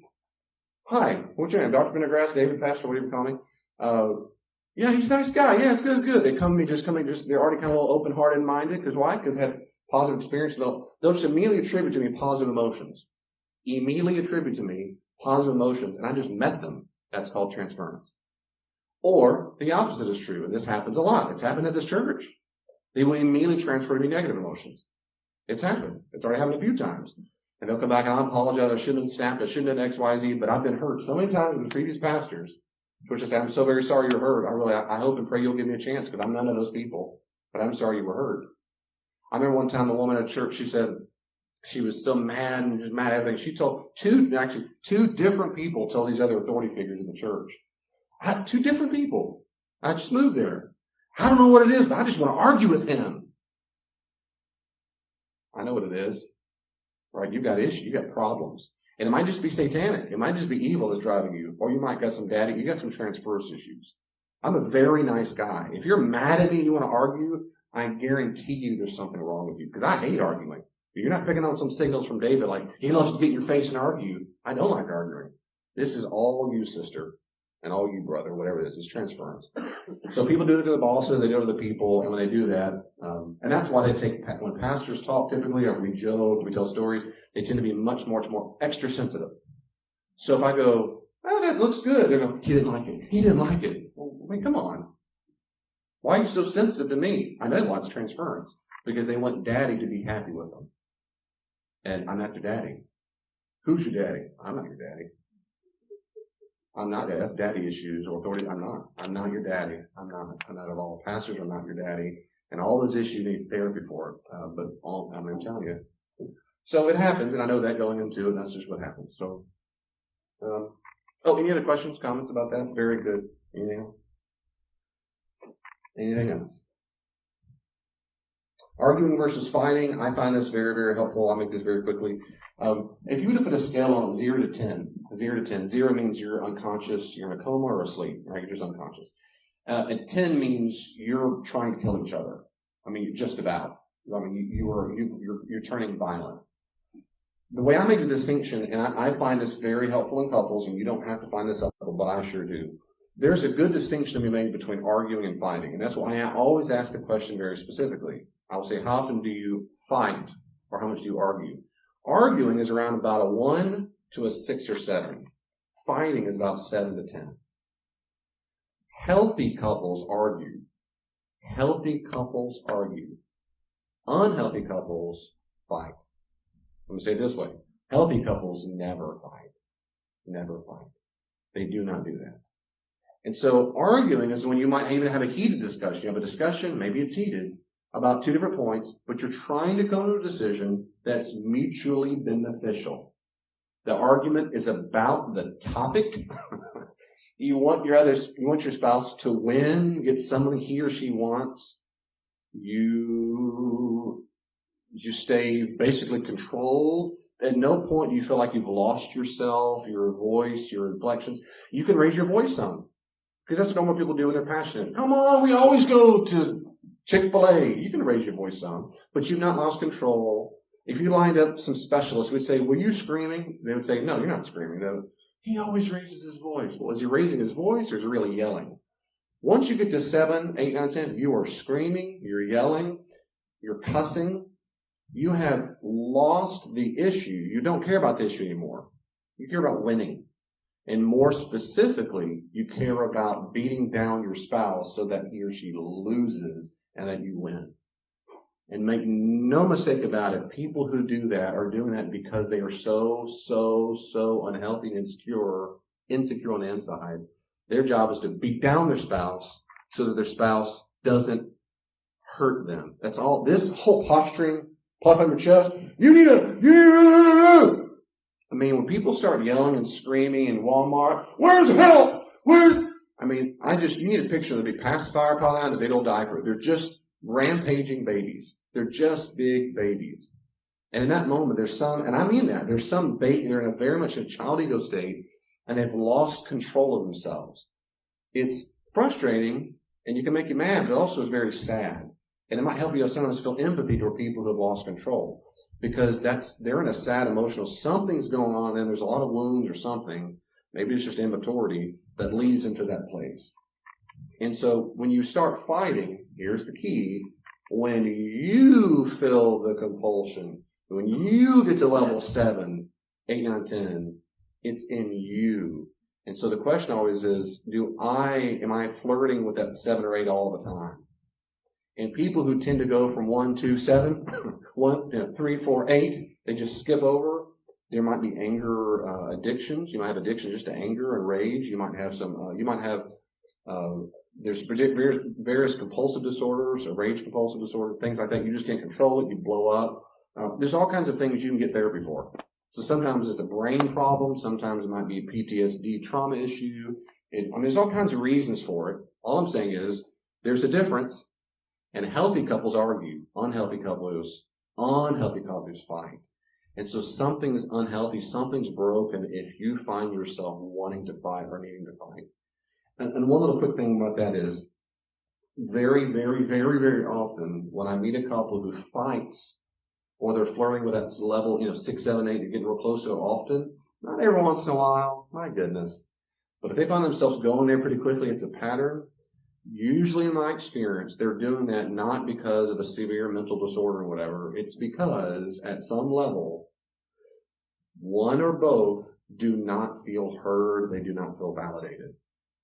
And part of them is convinced, I can only get her attention if I'm yelling. I can only get his attention if I'm screaming and cussing. And for that little bit of time, even though I hate it on deep inside, I hate it. And my adrenaline and my anxiety is skyrocketing. But for a little bit of time, he's looking at me. And he's listening. And he finally stops the TV. He finally stops hurting me. He finally stops whatever he was doing. And he listens. Just for a little bit. And listen, when we're starving, we'll eat junk food in the trash dump when you're starving. When you need water to drink, you'll drink muddy water all day long when that's all you got. And when you're in a relationship where you never get that clean, fresh water of communication and bonding and love or whatever, sometimes people feel very helpless. And the only thing I can do is I got to get muddy water. And that muddy water is when I get to 7, 8, 9, 10. And I get their attention for a little bit. They're with me. And they're getting stuck in that pattern. And it's an unhealthy dance. It can be stopped. It can be stopped. But I just want to encourage you, if you find that as a pattern, talk to a counselor, get the books, figure out why is it I want to do that so much? Why am I yelling so much or cussing or this? You're fighting and you're cussing, yelling, bringing up the past as evidence for the argument. You're fighting. You're fighting. Whenever anything comes up from the past to win, you're fighting. Listen very carefully. Whenever you bring it from the past to win, you're fighting. Whenever you bring it from the past as evidence of a pattern because you're trying to solve a problem, you're not fighting. There's a very big difference. You understand the difference? If not, I can just say that one more time. That isn't counseling all the time. In my marriage, I do it. If something says, no, I notice there's a pattern here. Remember, no. Okay, just remember, last month, 4 months ago, 6 months, and 5 years, remember all those conversations we had? Don't bring up the past. No, I am going to because I'm trying to demonstrate there's a pattern here. Like in a court of law, there's a long pattern of these things and it's still not fixed. And this needs to get fixed. It affects our relationship with each other. I don't know if I have that here, but in my marriage workshop, I'm trying to blend this together. You have relational needs, like you need your spouse to be faithful, you need to be healthy, those kind of things. And if something's affecting that, you need to bring up those patterns because they affect the now. But you're not doing it to be punitive. Like before God Almighty, you could raise your hand and say, I'm not doing this to punish you. I'm going to do this to make sure you see the pattern. And we all know the difference. If you bring it up to punish, you're being a child. You just want to beat them down and make them feel ashamed and embarrassed. And then think about how you feel afterwards. Yeah, woo, I won, man. Yes, she's crying, but you know what? She shut up. Woo, I'm a man. I mean, and so many people do that. It's so pathetic and sad and horrible, and that's not good. So healthy couples argue. And one last quick thing about that. When I say healthy couples argue, I've had couples go, we don't ever argue. We're so much in love. You show me a couple that doesn't argue ever, and I will show you absolutely one of two things. I guarantee it, take it to the bank. One is you have a codependent relationship where someone is so enmeshed in the other, they don't know where they begin and the other person ends. And they just all think together all the time, which means they don't have two selves. They're not 100% Velcro together. They're just one mesh, and that is unhealthy. So usually they're codependent and they're not healthy. Or two, another unhealthy thing, which is someone just keeps quiet all the time. Yeah, whatever she wants. Yeah, whatever he wants. What do you want to eat? Wherever you want. Wherever you want. I asked him, David, where does he eat? He's like, he always says, whatever you want. Why do you say that? Oh, I don't care. You do, right? I mean, there are times in your life, on accident, you care. You have a palate for something to consume. No, I don't. I just don't believe you. I don't believe you're the only human being on the planet who ever says, I never have a palate for anything, ever, ever, ever. And is that indicative of anything else in your life you don't care about? Yeah, I don't really care about that either. I see a pattern. What? Tell me about this. And, well, what happened to my childhood? Blah, blah, blah. Well, you know what? I had a mom who got really upset when we didn't eat where she wanted, so I just don't care. Now we're talking about something. There's a wound there. We need to get down low to it. But healthy couples have selves. They're going to argue sometime. They have different views about it. We're not, you don't want to marry you. Yes, I do. No, you don't. How many times I beg Elaine, what do you want? What makes you happy? Whatever. No, she doesn't, she's a lot better. But early in our marriage, that was a struggle for a while, to say, please, what? Because she learned from her childhood, no, our needs or desires always come second to the man's. And so I'm the opposite, which is, nope, speak up. Nope, say something. And so sometimes it means we argue, which means she tells me how I'm wrong. I'm just kidding. Now, what do? Here's some steps to establish and maintain boundaries in marriage. Number one, admit there is a problem. Okay, admit there's some kind of problem going on, like unfair spending, disciplining the children, maybe the sex. Sorry, no young ears here, but the point is that should be a healthy aspect of a marriage relationship. And I have a whole thing on this on a podcast I need to record on mine about this topic, about sex and marriage. I'm going to tell you right now, if your sex isn't ever happening or it's not healthy, I guarantee you there's problems in the marriage. That doesn't mean it's unfixable, unredeemable. You should get divorced. I'm just saying, outside of physiological problems, and those can happen. That's why I tell people, couples, oftentimes I go, have you gone to the doctor? Men particularly, that can be an issue of prostate, it can be an issue of heart problems. Absolutely an issue of heart problems. So pay attention to those kind of issues. If the female never feels it, maybe an issue of hormones. Get those things fixed. But if that's been checked on and that's all fixed and there's still nothing going on for a long time, the passion's all gone, I guarantee you some emotional stuff's going on. And that can be fixed. It can be healed. So if there is a problem, you can't wish away the problem. You can't deny. I mean, you can. You're going to be healthy. Right? You can. You shouldn't. It's not healthy. It's not a big deal. Talk about it if it is a big deal. Oh, I don't want to make a big fuss about it. Why not? Because why? Because it might cause an argument. Yeah, I don't like arguments. So you're a conflict avoidant. Well, no, I don't want her to be upset. Why do you not want her to be upset? Well, because, it's not worth it. Why is it not worth it? Why is it hard to even have the conversation about possibly having a conversation? Do you feel anxious? No, I just think I'd ask you what you thought. How do you feel about that she might be anxious? You remember, I've done this many, many times in couples. You see my point? You're with me so far? This is the kind of stuff that happens. So at some point you have to say, can you possibly admit there's a problem? And that's why a lot of times counselors, if you're in the room with you, they can help you be a safe place to say, it's okay, one baby step at a time. A problem in this area doesn't mean the marriage is over. Maybe you grew up in a home where it was. Maybe your parents got divorced. Maybe that's all you saw was unhealthy. Maybe you never even saw your parents argue. I know many people said, we never saw our parents argue. They ran in the back room, shut the door, and we never saw it. That's not healthy. Kids need to see their parents argue, and then they see them get over it. They need to see that's part of healthy relationships. They don't need to hear all the conversations, but it's appropriate for them to hear argument. Y'all getting divorced? No, we're not getting divorced. Timmy's parents got divorced. He did, and that's unfortunate. They shouldn't have got divorced at all. We're not getting divorced. Well, I don't like when you argue. I don't like when you argue either, but it's completely healthy. It means we have a self. They have different opinions. And I love your mom. I'm for her. I'm not getting divorced. I got married. I'm in a covenant with God. I didn't say until disagreement us part. No, that's not how it works, son or daughter. Let them see that stuff. So if there's a problem, if you're so scared to admit it, you need to go to counseling, figure out why you're so scared to admit it. And you need to go to your spouse as well. And you don't want to wish away it, deny it, whatever. It's this number one is usually the hardest problem for people. Just owning it and doing something about it.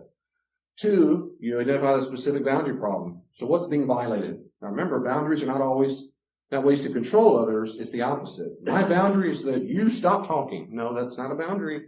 You're not interested in telling or making the other person change. That's a boundary problem on your part. What is a boundary problem? Okay, my boundary is, I'm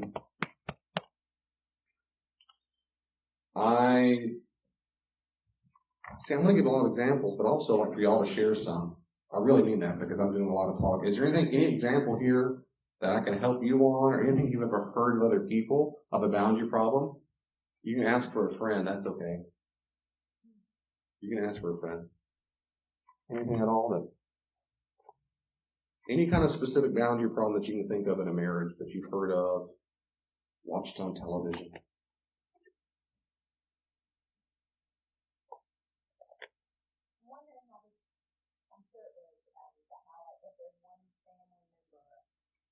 One parent who is a disciplinarian and who's a this or who's a sometimes they're playing this role.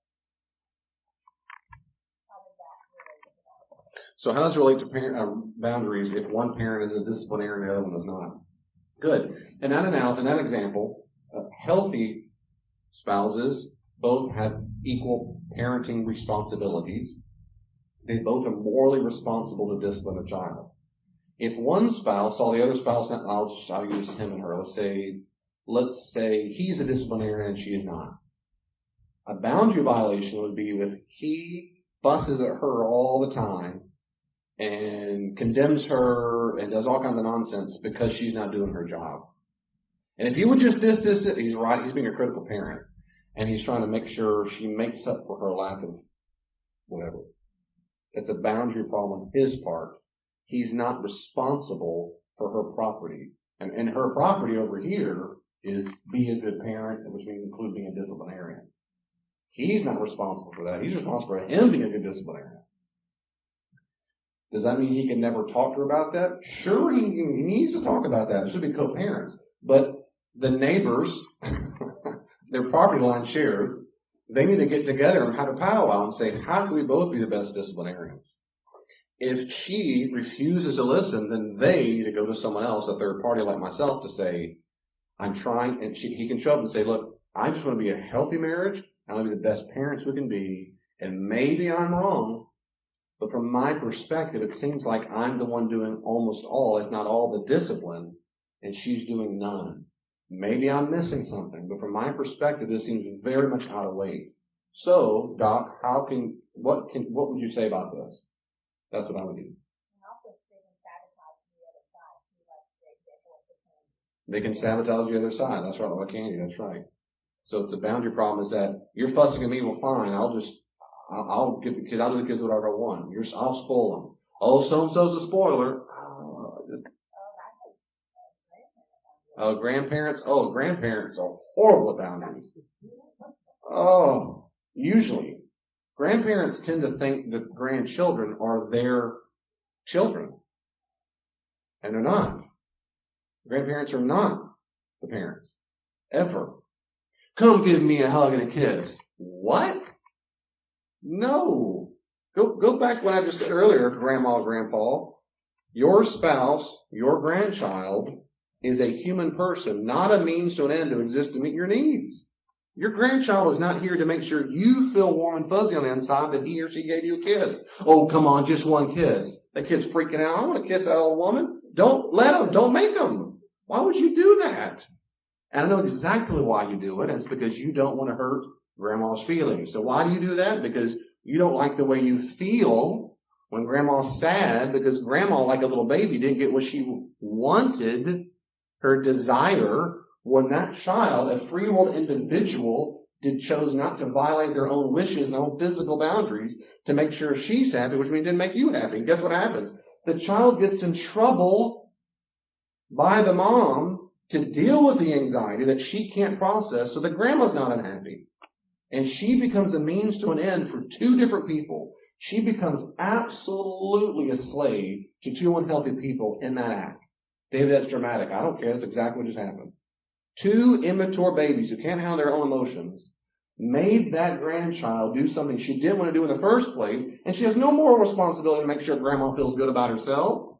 None. Stop making those grandkids come over and do treats and do that dance. Do that thing you did. Do it. Grandpa's watching. Okay, give me the hat. You're not a clown. They're not a toy. They're not a little monkey for dancing. If he didn't want to do it, he didn't want to do it. Well, what can we teach? Do we teach them anything? Sure. Teach them Christian etiquette. Teach them manners. Sure, fine. You say yes, sir. You say ma'am. Well, in the South, that's what we do. We say thank you. We say please. Absolutely. Those are good manners. That's right. That's because I'm a Christian. And if you're not a Christian, you're in this home. And in our home, these are etiquette rules in our home. That's exactly right. But what is not an etiquette rule is to make sure grandma feels good about herself. So you have to violate your own physical wishes to make sure she's happy. No, you do not. Don't you ever hug anybody ever you don't want to. I told my kids that. Don't ever kiss them. Don't let anybody touch you. That is your body unless a physician does it in my presence or me or mama does it because there's an emergency. That is your body. Here, I get worked up because they're children of victims, and that stuff drives me bonkers because they're victims. They're victims. Sorry about I get worked up about that. I'm not sorry for getting worked up. I'm sorry because you had your hand raised. I was going to say because that you're also teaching the children that. I know you'll talk about that later, but you're also teaching the children to have appropriate boundaries, which can often get them in trouble with adults because the adults say do it and then they do it. That's right. So you're teaching kids to have boundaries. I'm repeating this for the camera. You're teaching kids to have boundaries, which then helps them. Of course, it does help them. But then they get in trouble by adults because they're unhealthy and they think it is the child's responsibility. And they get in trouble because I might get molested or whatever. Well, I have to do it. Why? Because the grown-up said I had to. Grandma make me. Mom and dad make me. These strange aunts and uncles and cousins and old aunt and uncles from childhood I don't even know before. They made me kiss all of them. Why would I not kiss the teacher? Why would I not kiss the buck who just came up? Why would I not do that? You made me touch everybody else I didn't want to. This stuff? It's got to stop. There's some boundary problems right up in that joint. That's just mean. Oh, you're not going to hug me. No, they're not. Parents, what do? We stand up for them. No, that's a mom. She doesn't want to. What? She doesn't want to. That's okay. We've had this. Oh, man, we've had these guys. No, that's okay. What? No, she said no. We let her hug who she wants to hug and kiss who she wants to kiss. Well, I never. I bet.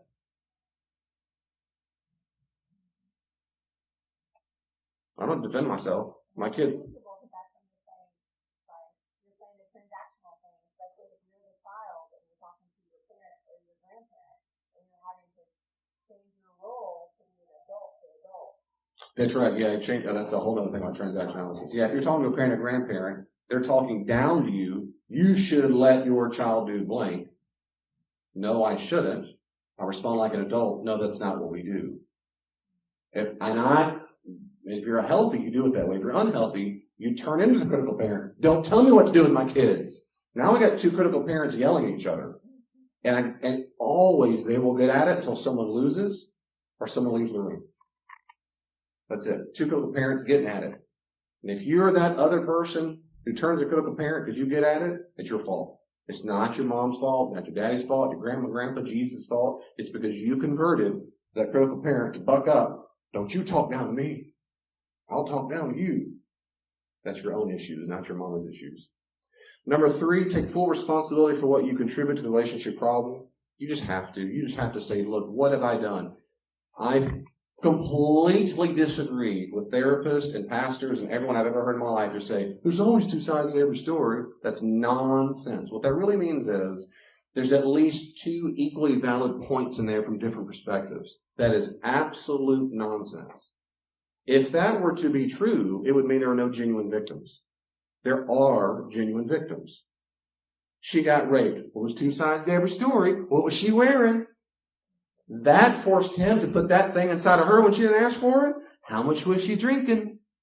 That stuff is evil and pathetic and horrible and nonsense. It's just horrible nonsense. Simply, we're just victims.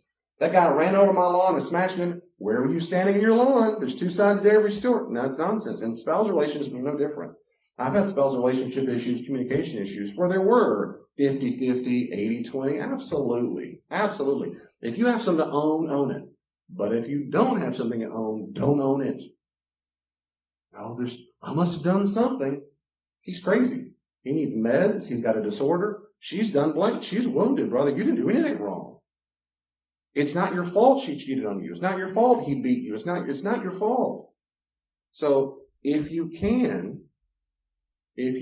there's something you have contributed, you've got to own it.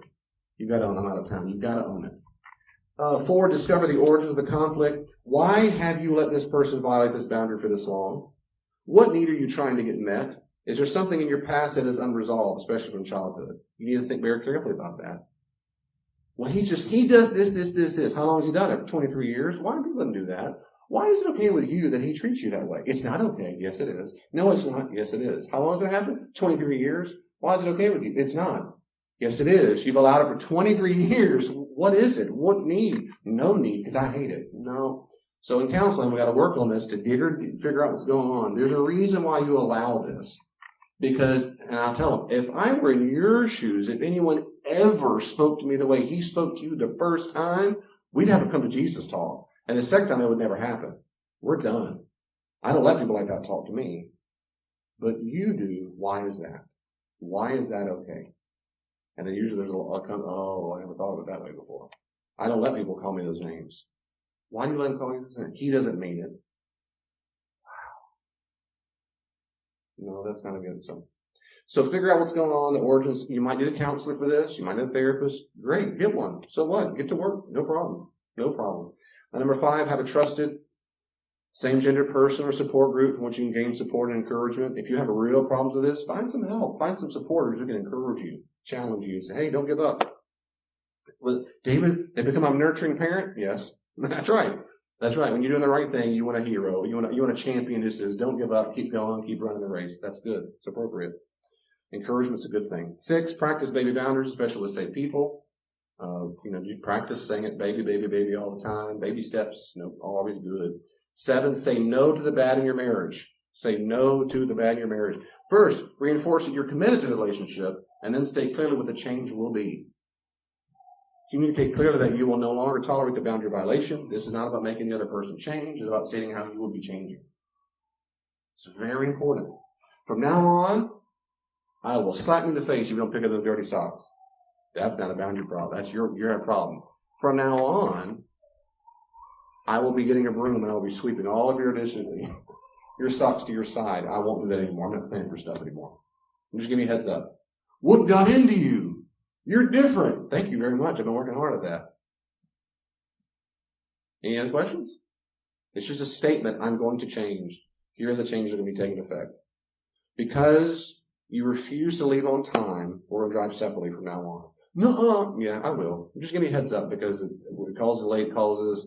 It's embarrassing. People wait on us. It's disrespectful to them. I'm not doing it anymore. Because you refuse to stop drinking so much, I'm no longer cleaning up your vomit. So you're just going to sleep there all night long in your vomit until you wake up. I mean, I guess when you wake up, I don't know. Well, you're being selfish. See, it's funny. I'm laughing because I was taught that's what would happen when unhealthy people have boundaries. They punish me. And you just did it. That's why I'm laughing. It's pretty funny because that's what I was taught would happen. I disagree with you. I'm not being selfish, but you can have your own opinion. You're just mistaken. Just letting you know, I'm not cleaning up for your vomit anymore. So that's all. Good night. Love you. See, you see the difference? I'm not here to make sure you're changing. I'm just telling you I'm the changing. That's it. That's it. It's not a threat. If you don't change, I'm just telling you, this is what I will do the very next time this happens. Before boundaries, you've just got to stop drinking. I've told you over and over again. It's ruining our family. What kind of man are you? You're wrecking our lives. That's what normal, unhealthy people do. After boundaries, people say, you may choose not to deal with your drinking if you want. However, I will not continue to expose myself and the children to this chaos. The next time you're drunk, we will go to a friend's for the night, and we will tell them why we are there.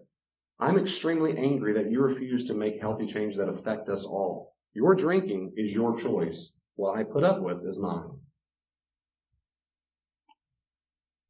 Then you do it. Then you do it. Don't be a liar. Don't do it.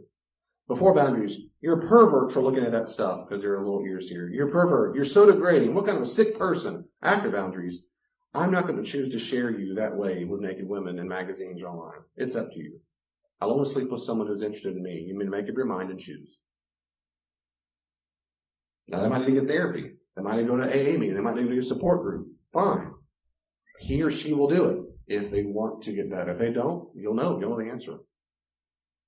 Now, you should, if you can, make a decision to forgive the person.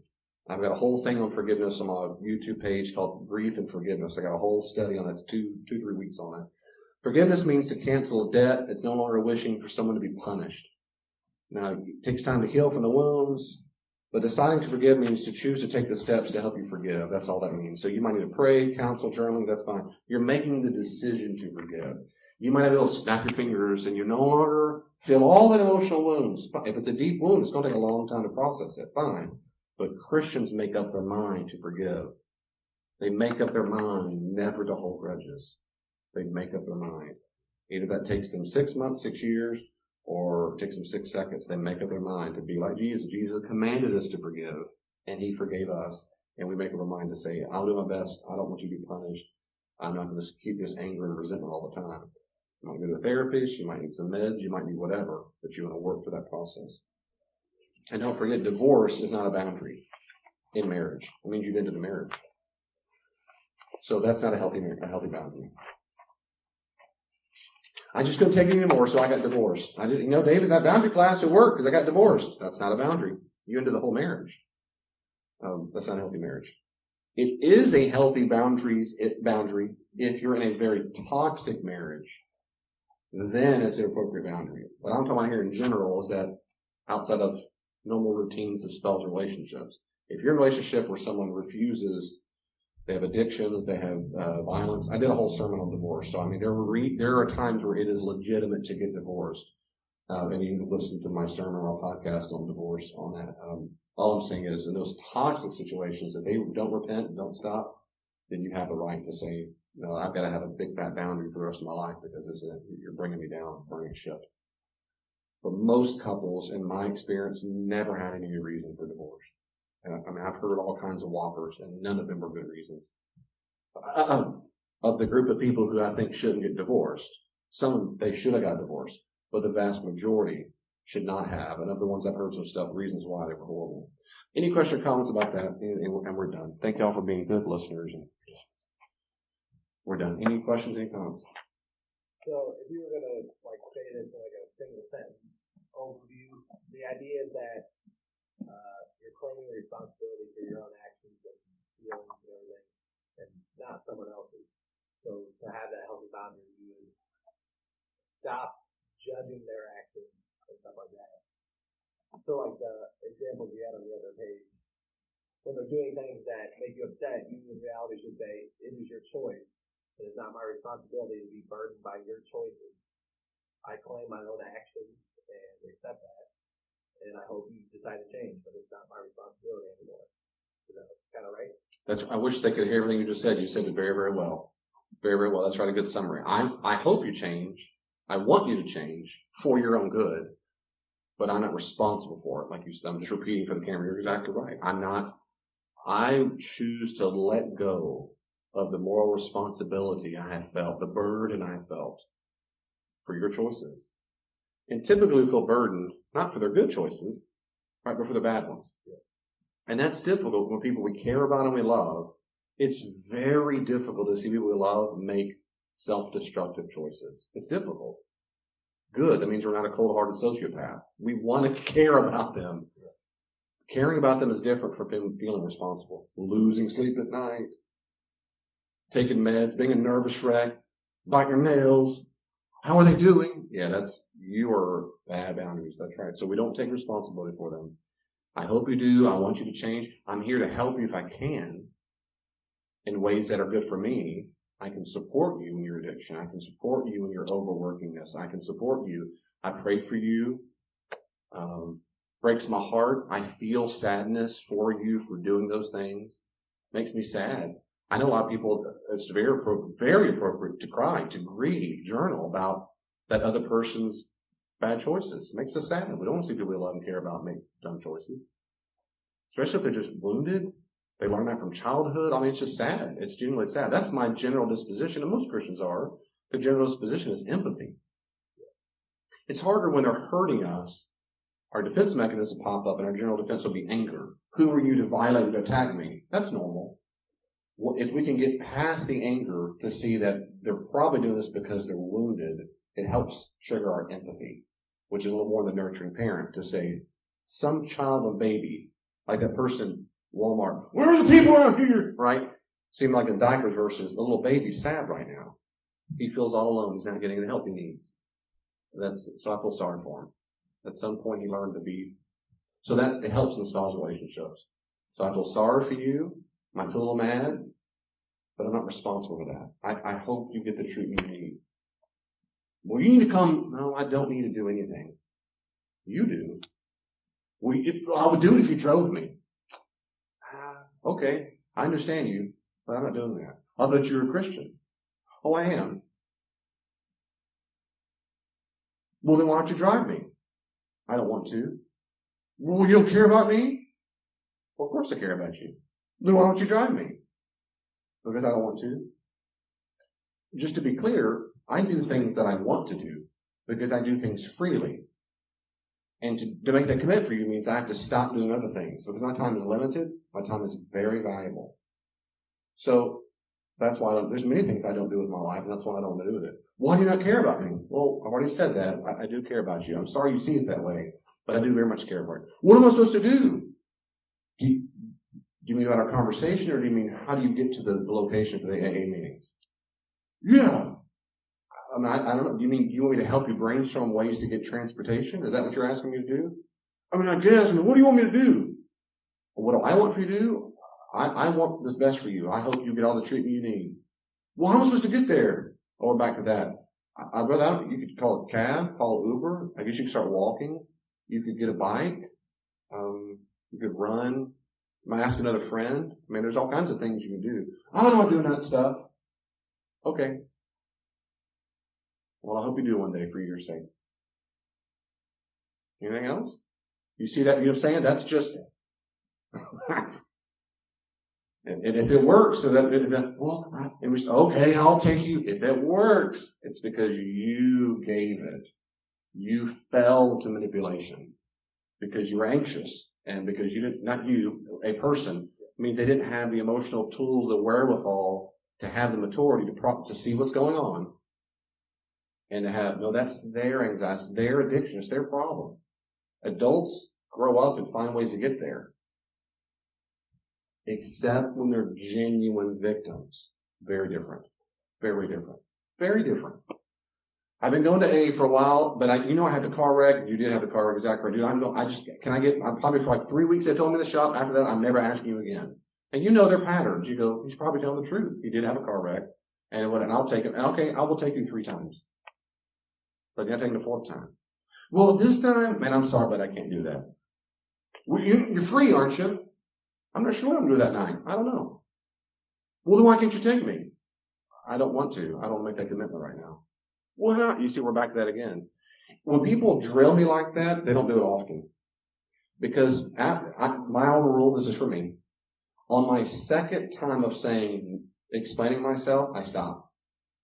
Because in my experience, after the 2nd time, I know they're trying to manipulate me to get what they want, which means they're trying to use me, and that makes me angry. Well, why can't you? I go, no. After the 2nd time they push, I stop giving explanation. And my response is, I don't want to. Sorry. Well, I thought you were a Christian. Well, good. Because they're just trying to use me. That makes you mad. I'm not going to be used. I'm not a means to an end. I'm a human being. I'm not going to do that. Does that make sense? I can tell. I give them twice. Maybe the first time they were confused. Maybe the 2nd time. But after the 2nd time, I was like, oh, I know people like you. Yeah, there are people like you. You're probably an addict. You know how to pull people's heartstrings. You know how to manipulate other people, not me. Not me.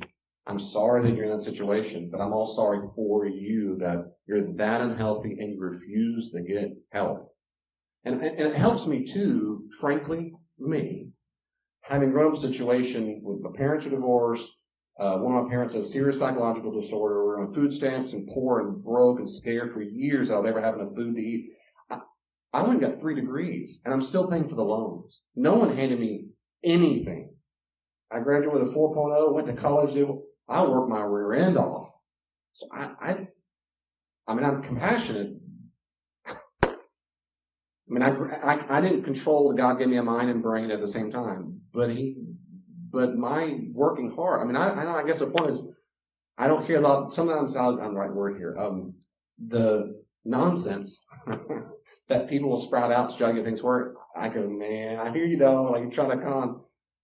I've been there. Those are dumb excuses because I've been in a similar situation and there's no excuse for it. I got to work harder. Yeah, you do. I mean, I get it. I don't have much patience. I don't have much sympathy for the excuses because you're playing the victim. And I could have done the same thing. I know many people throw their hands up, the government, this. I don't want to do that, but I don't know for a long time. But anyway, that's the difference. Is I don't, answer more than you ask. So yeah, good summary. Good summary. That's good. And it's real. I want to make sure you hear me say it's not that we're no longer sympathetic. It's that Christians do care. We care. I hope we care deeply. If you don't care at all, you might be sociopathic or psychopathic. We do care, but we care from a distance. I love you. It breaks my heart that you're doing. It breaks my heart. It really does. I feel. You might cry. I've done it before. It makes me sad to see you in this pain. I hope you get help. I'm not your therapist. I'm not your Lord. I'm not your lover.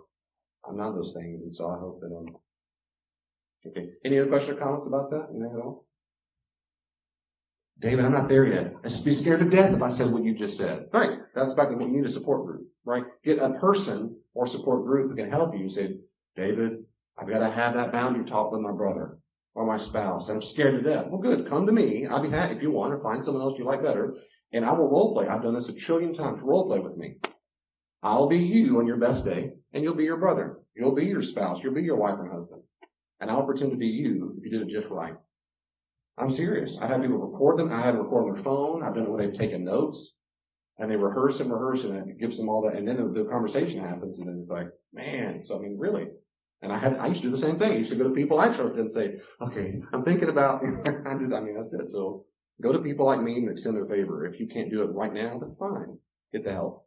Anything else?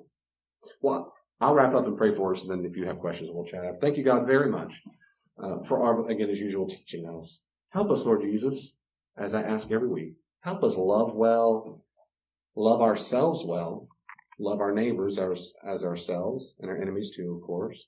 For those of us that are married or choose one day to get married, help us love them very well, not overextending ourselves and not expecting them to overextend themselves to take care of us in unhealthy ways, but instead help us give freely and give treats freely to each other, never expecting to be treated, but instead that we are responsible for our own needs. Help us, Lord Jesus, in any way at all where we are deficient, where we need to work on our own character, our own feelings, own thoughts, own anything. Oh God, as usual, I keep asking for the courage to look in the proverbial mirror. Get real serious about trying to get better and more healthy. First, we confess, God, it's easy to point fingers.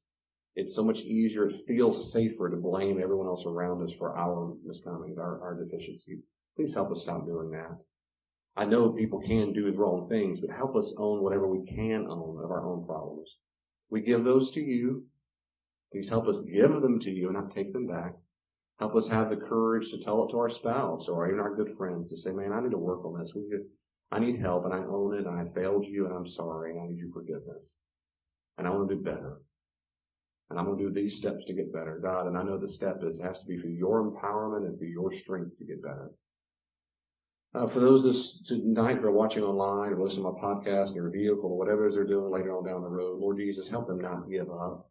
Help them not give up. I know so many people who are barely hanging on, and this kind of stuff, particularly relationships, can be so draining and devastating.